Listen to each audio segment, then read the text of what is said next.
மரத்திற்கு அடியில் அழகான பள்ளிக்கூடம் இருந்தது.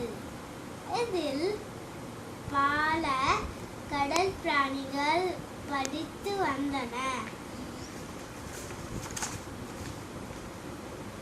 ஒரு நாள் கடல் பிராணிகள் மகிழ்ச்சியாக விளையாடிக் கொண்டு இருந்தன. அங்கே ஒரு கணவாய் வந்தது. கடல் பிராணிகள் அதை பார்த்து விட்டன. யாரது? நீ என்ன போல்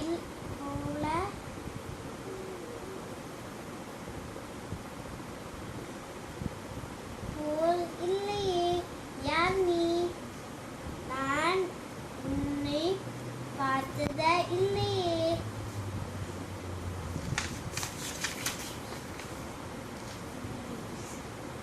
கணவாய் மிகவும் பயந்தது.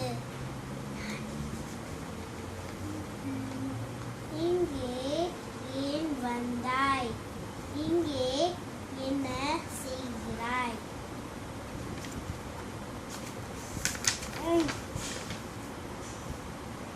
வணக்கம் மாணவர்களே.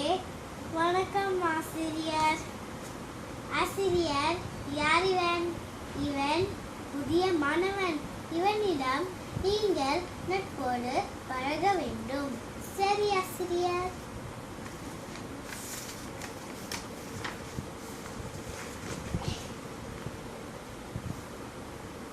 எங்களை மன்னித்து விடு. பரவாயில்லை, இனி நம் நண்பர்கள். கணவாய் புதிய நண்பர்களின் அன்பை கொண்டு மகிழ்ந்தது.